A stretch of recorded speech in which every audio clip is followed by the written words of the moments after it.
Judas, verso 1 e verso 2, diz assim a palavra de Deus. Judas, servo de Jesus Cristo e irmão de Tiago, aos chamados, amados em Deus Pai e guardados em Jesus Cristo, a misericórdia, a paz e o amor vos sejam multiplicados. Vamos orar mais uma vez? Senhor nosso Deus e Pai, nós somos gratos a Ti, porque já invocamos a Tua presença, o Senhor se faz presente em nosso meio. Nós já confessamos nossos pecados, nós já ofertamos para o Teu reino, para a Tua obra, louvamos o Teu santo nome, e agora chegou o momento, Senhor, do ápice, onde o Senhor falará conosco. Pai, que os nossos corações estejam totalmente voltados para esse momento. Fala, Senhor, aquilo que nós precisamos ouvir. Que o Teu Espírito Santo seja o real expositor da Tua palavra nessa noite. Em nome de Jesus, Senhor, que oramos. Amém.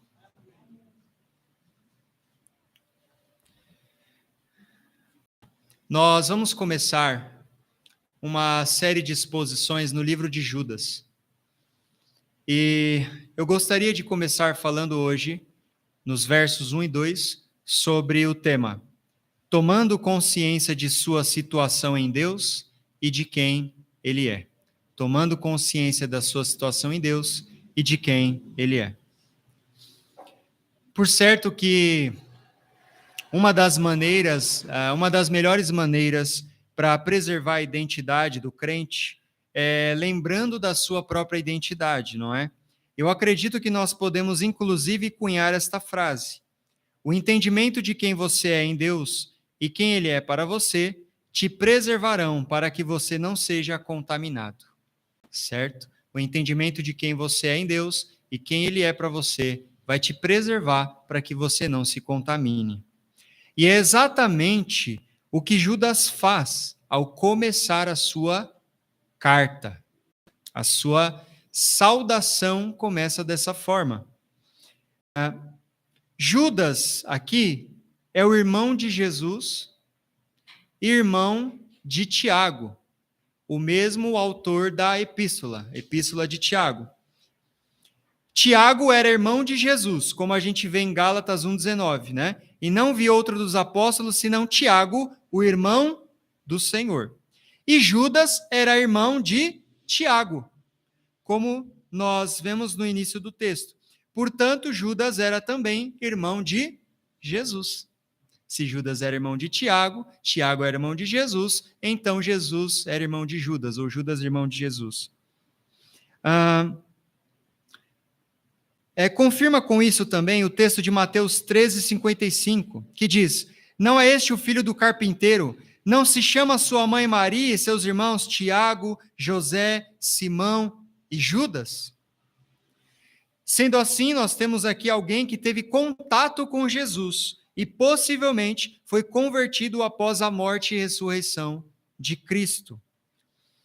Essa carta ela foi escrita aproximadamente em 65 a 80 depois de Cristo, e nós não sabemos de fato o seu local de origem, porque o texto não diz, nem se direcionava a um público específico. Claro, o público específico é a igreja, mas o mais provável é que essa era uma carta circular, era uma carta que passaria naquela igreja, e ela então passaria de igreja a igreja para alertar sobre um perigo, um tipo de perigo que Judas queria alertar.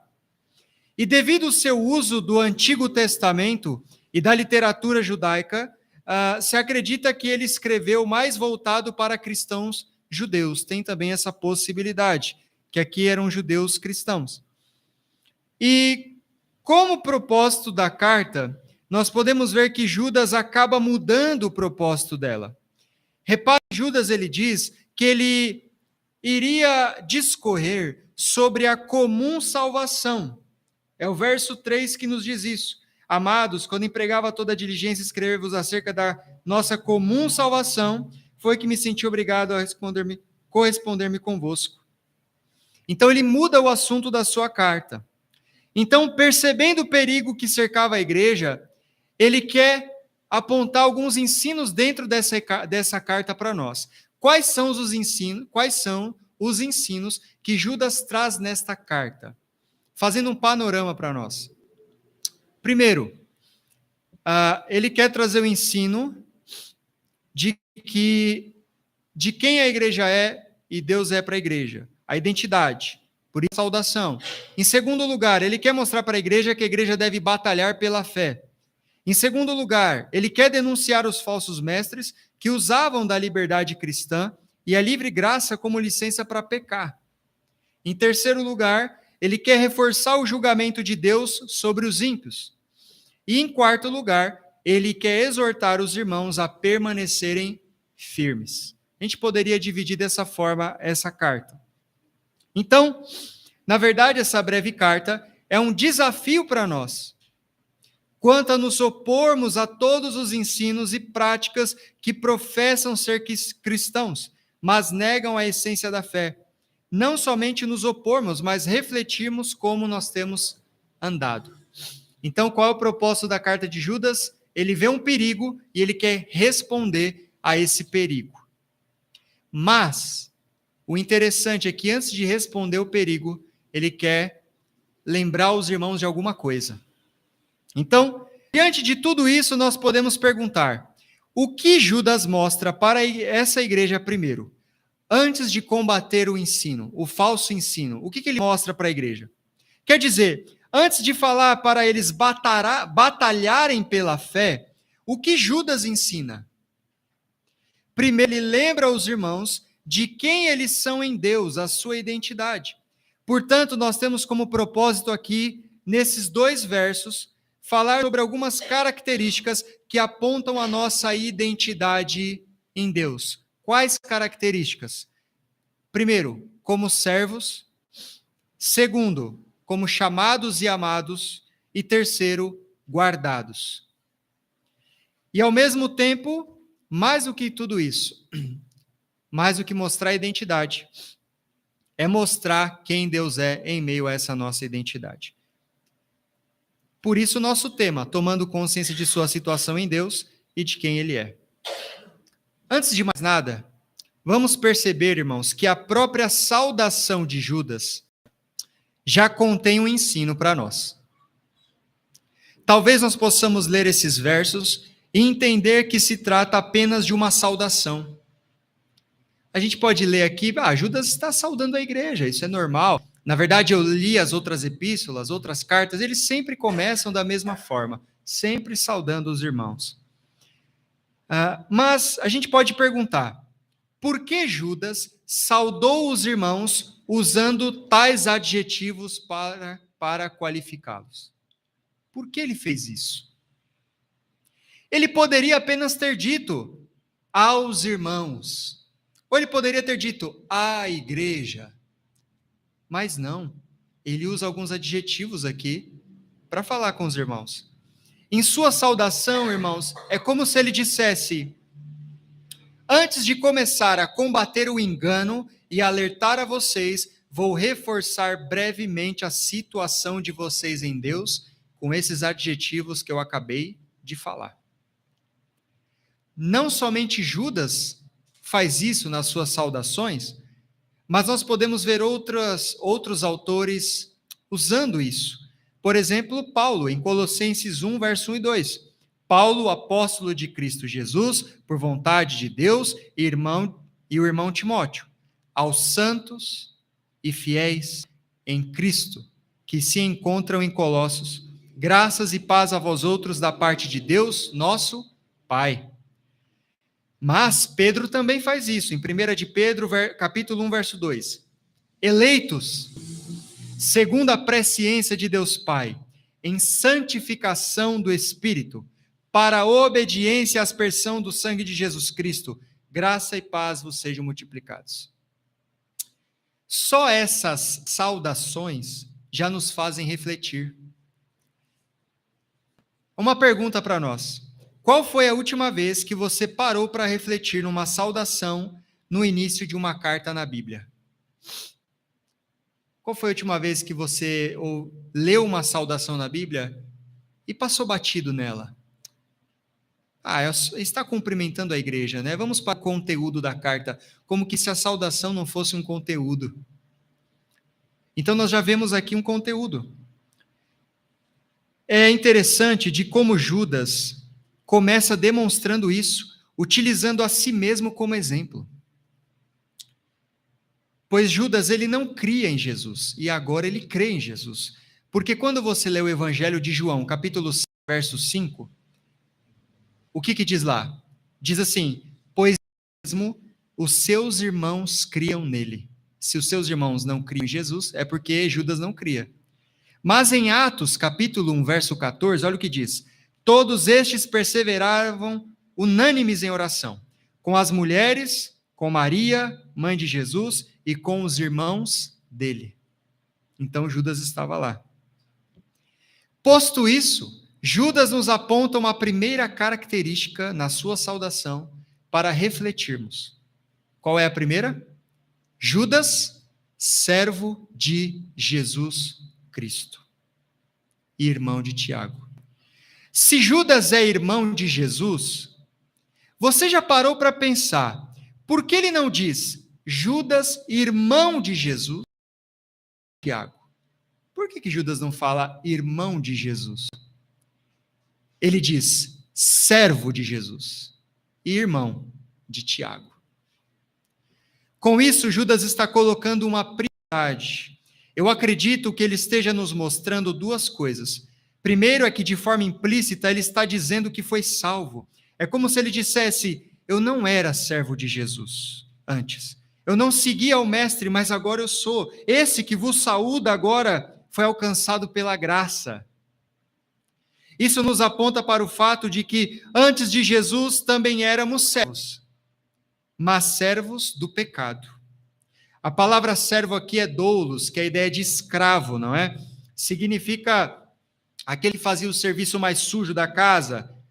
Antes de Jesus, você não tinha liberdade de escolha, porque você só escolhia o pecado. Só escolhia viver errando o alvo. A sua razão, emoção, vontade eram para te agradar a sua carne. Você era um servo de si mesmo, servo do pecado e servo de Satanás, consequentemente. Mas agora, depois de crer na salvação em Cristo e receber o seu Santo Espírito, podemos escolher a Deus, escolher agradá-lo, obedecê-lo. Agora nós somos escravos também, mas escravos de Cristo, que é ser livres. Viver no pecado é achar que é livre, mas você vive escravizado. Porém, ser escravo de Cristo é de fato ser livre. Nós sempre servimos a alguém. Ou servimos a Cristo, ou servimos ao pecado. Então, em primeiro lugar, quando ele diz servo de Jesus Cristo, agora eu sou. João, no seu evangelho, ele mostrou que eu não era, porque os irmãos não criam em Jesus. Mas agora eu estou saudando vocês, é este que vos fala, o irmão de Jesus, que na verdade é um servo dele. Em segundo lugar, essa expressão de Judas, servos, como ele usa, mostra subserviência em si. Reconhecimento de sua posição em relação a Cristo. De Tiago ele era irmão, mas de Jesus ele era servo. A ideia de pertencimento. Essa colocação é muito importante. Lembremos que ele vai combater nessa carta o fato de que alguns estavam achando que só pelo fato de terem recebido a graça de Deus podiam levar a vida de qualquer maneira, do jeito que queriam. Quando você entende o que Judas está combatendo, você entende o porquê da saudação, porquê da identificação com os irmãos e todo o resto que ele vai falar depois. O verso 4 mostra quem Judas está combatendo. Olha o que o verso 4 fala para nós. Certos indivíduos se introduziram com dissimulação, os quais desde muito foram antecipadamente pronunciados para essa condenação. Homens ímpios. O que eles fizeram? Transformam em libertinagem a graça de nosso Deus e negam nosso único soberano, Jesus Cristo. Ainda que indiretamente, irmãos, Judas está nos ensinando algo. Nos ensinando que, ainda que você tenha recebido a graça salvadora, você é um servo. Por que Judas começa? Servo de Jesus. Sabe por quê? O que ele está dizendo é, embora eu também recebi a graça, eu ainda sou um servo, tá? Essa é a visão que ele quer passar para os irmãos. Destacando assim a ideia de pertencimento a alguém, aquele que faz a vontade do seu Senhor. Judas começa falando de ser um servo na saudação e termina ressaltando o senhorio de Jesus na doxologia. Perceba, na saudação Judas diz, servo de Jesus Cristo. E lá na doxologia, no final da carta, ele ressalta, no verso 25, ao único Deus, nosso Salvador, mediante Jesus Cristo, Senhor nosso. Não é à toa que Judas usa então essas palavras. Já no início da saudação, Judas quer mostrar que a graça de Deus não te faz amiguinho de Jesus. Esses libertinos enfatizavam a graça de Deus em detrimento da obediência. Esses são os libertinos. Sabemos que não somos salvos pela lei, mas por sermos salvos, vivemos em obediência a ela. Na verdade, a nossa vida em obediência à lei moral de Deus nos mostrará se somos servos de Jesus Cristo. Por que Judas começa? Servo de Jesus. Porque ele está combatendo os libertinos. Aqueles que falavam que eram servos, mas que transformavam a graça em libertinagem. Então, o seu serviço, ele vai mostrar se você de fato recebeu a graça. Certo? Você não recebe a graça, você não serve para receber a graça. Por receber a graça, você se tornou um servo. Então, isso demonstra que você recebeu a graça, o seu serviço a Deus de fato, a sua submissão. Olha o que Lucas 6,46 diz. Por que me chamais Senhor, Senhor, e não fazeis o que vos mando? 1 de João, capítulo 2, verso 3 e 4. Ora, sabemos que o temos conhecido por isto, se guardamos os seus mandamentos. Aquele que diz eu conheço e não guarda os seus mandamentos é mentiroso, e nele não está a verdade. Automaticamente, se ele diz que é servo, se Judas é servo, significa que ele tem um senhor, um soberano, alguém que ele devota a sua vida inteira. Inclusive, o fato dele escrever esta carta para alertar a igreja é uma demonstração de sua consciência de responsabilidade para com o Senhor da igreja, que é Cristo. Então, se por um lado Judas mostra que é servo, por outro você tem quem é Deus, quem é o Senhor, é o soberano, o Senhor da igreja. Apocalipse 19:16. Tem no seu manto e na sua coxa um nome escrito, Rei dos Reis e Senhor dos Senhores. Se de um lado temos então o ensino de que em Deus somos servos, também temos o ensino de que Jesus Cristo é nosso Senhor e que nossas vidas pertencem a Ele. Por isso, no começo eu mencionei aqui que ao mesmo tempo em que vemos a identidade, a nossa identidade em Deus, também vemos quem Ele é. Você é um servo e Ele é seu Senhor. Bom, a seguir nós temos outros adjetivos que caracterizam a igreja para quem Judas escreve. Qual outro adjetivo? Chamados, amados em Deus Pai. Chamados, amados em Deus Pai. Ainda no verso 1. A primeira coisa que podemos perceber sobre nossa vocação em Deus, o nosso chamado, é que ele não está falando dos chamados de forma externa. Judas está falando dos chamados de forma interna. Aqueles que foram chamados e, de fato, alcançados pelo poder do Espírito Santo. E foram alcançados pelo Espírito Santo por meio da palavra de Deus. Isso significa que essa nova situação não vem sem a palavra pregada em nossa vida. Judas sabia que essa palavra é poderosa, pois além de sermos salvos através dela, ele estava pronto a exortar por meio desta palavra. Essa palavra que nos chamou aos chamados internamente, aqueles no qual o evangelho penetrou no coração. Essa chamada interna revela que o meu e seu coração duro de pedra foi vencido pelo agir do Espírito Santo. Ezequiel 36, 26. Dar-vos-ei coração novo, e porei dentro de vós espírito novo.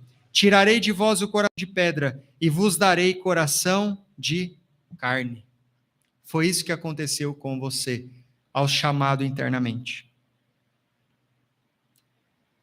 Quando Judas diz aos chamados, ele está se referindo a características dos crentes, de terem recebido, então, a aplicação da obra salvífica. Ou seja, é um chamado para fora do mundo. Um chamado para fora do mundo. Para fora de suas práticas e estilo de vida. Muitas vezes nós usamos o termo eclésia para falar, ou eclesia, para falar chamados para fora. Só que é utilizado essa expressão eclésia no sentido de chamados para fora para evangelizar. Mas quando a Bíblia usa essa expressão, chamados para fora, o primeiro entendimento dela é chamados para fora do mundo. Ou seja, é um chamado de santidade, um chamado à santidade, portanto. Então, quando Judas diz aos chamados, é a vocês que foram chamados para fora do mundo, que foram chamados a viver uma vida em santidade. Efésios 1, verso 4 e 5. Assim como nos escolheu nele antes da fundação do mundo, para sermos santos e irrepreensíveis perante ele, e em amor, nos predestinou para ele, para a adoção de filhos, por meio de Jesus Cristo, segundo o beneplácito de sua vontade. O que Judas diz aqui faz todo sentido, escrevendo para combater ensinos de licenciosidade. Então ele quer lembrar que esses chamados são chamados para viver em santidade, para fora do mundo.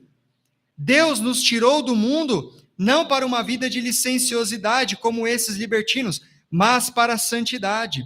Se Judas escreve para combater libertinos, ao mesmo tempo ele olha para a igreja e diz: vocês não, vocês são chamados de verdade. Vocês de fato foram chamados. Vocês são diferentes do mundo. É isso que Judas está falando. Mas perceba também que ele diz que esses chamados são amados em Deus Pai. Chamados e amados. Essas duas expressões ressaltam a aplicação da obra salvífica de Jesus Cristo em nós. O amor de Deus na prática, enviando o seu Filho para morrer em nosso lugar. E esse amor nos lembra a nossa relação com Deus Pai. Amados em Deus Pai. Está lembrando que Ele fez algo por nós, que Ele entregou o seu próprio Filho por nós. O que Ele está dizendo é: vocês foram chamados, mas vocês foram chamados porque eu amo vocês, eu amei vocês, a ponto de entregar o meu próprio Filho. Ele quer lembrar esses irmãos de sua identidade antes de exortá-los, lembrá-los que são filhos de Deus. Não pertencem mais à família de Satanás, mas à família de Deus. E como filhos de Deus, devem viver como seu pai e imitá-lo. Portanto, alguém que está em uma relação de amor com Deus não andará de qualquer maneira. Tá? Perceba, leia a carta de Judas na perspectiva de Judas, a quem ele está combatendo. E aí você vai ver que esses adjetivos usados para a igreja fazem todo sentido. Ele está chamando a atenção da igreja antes de falar para eles batalharem pela fé.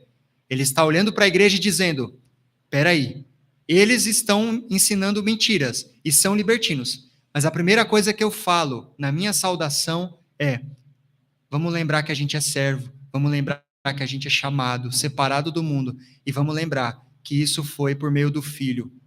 O amor do nosso Pai é entregar o seu próprio Filho.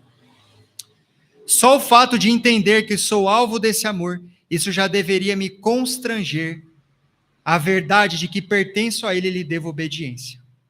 Bom, então nós temos aqui 3 adjetivos: servos, chamados e amados. Mas tem um último. Em terceiro lugar, ele diz: guardados em Jesus Cristo.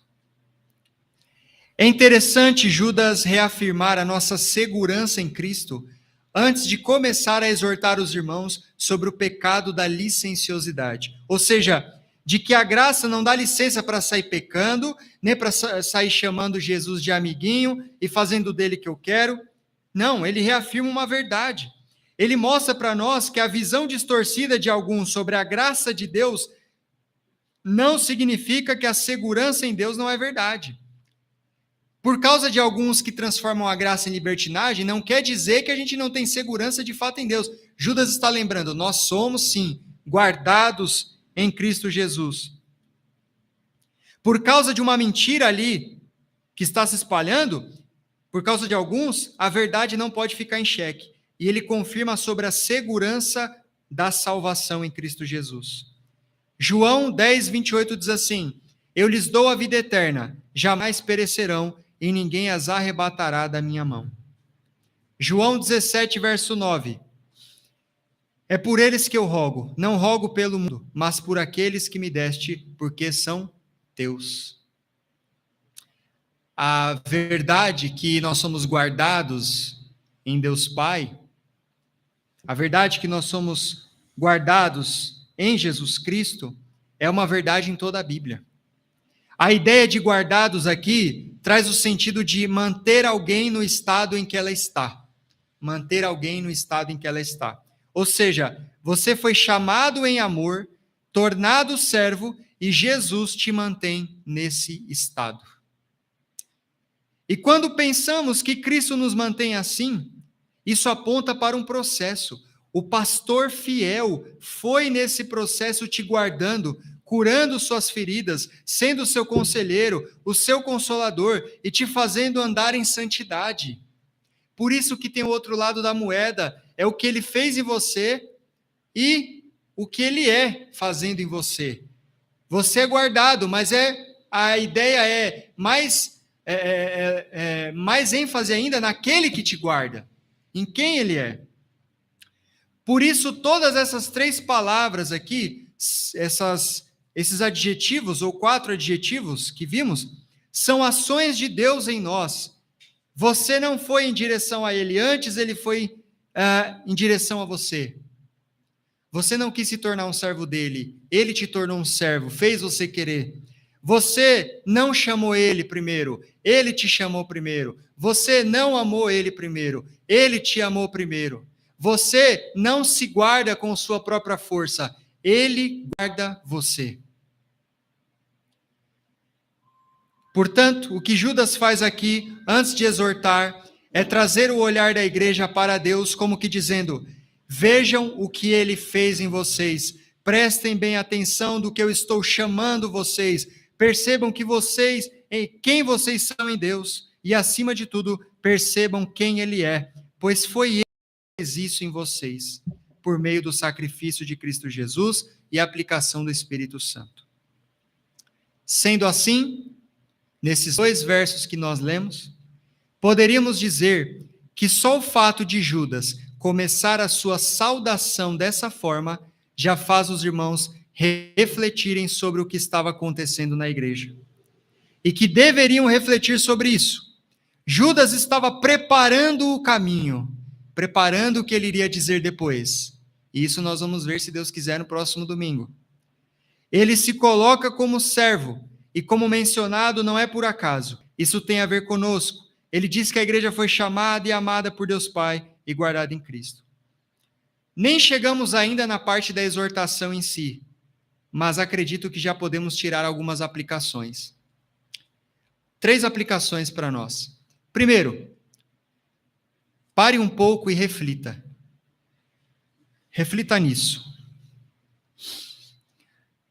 Assim como Judas direciona o olhar dos irmãos nessa saudação para a situação deles em Deus, e quer mostrar a beleza do que Deus fez na vida deles, isso serve para nós também.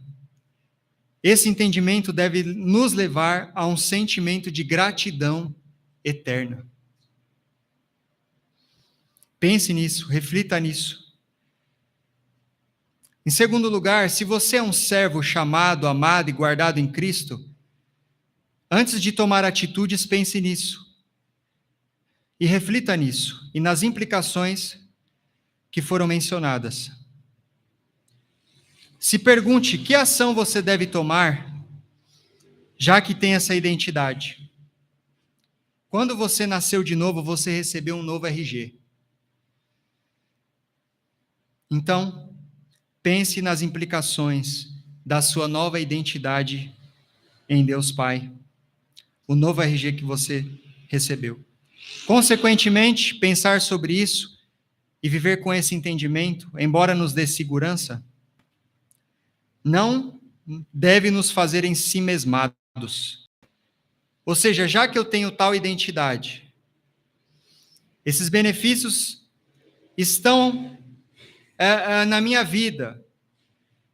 Já que eu recebi essa nova identidade em Deus Pai, eu sou um servo chamado, amado e guardado, então tá bom para mim, tudo bem, é isso e tá bom. Não, na verdade isso deve nos levar então a pregar o Evangelho para aqueles que ainda não foram alvos desses benefícios. Por amor a Deus devemos levar as boas novas para que mais pessoas possam dizer: sou um servo de Jesus, chamado, amado e guardado por Ele. Amém, meus irmãos? Que o Espírito Santo de Deus aplique sua palavra em nosso coração. Amém.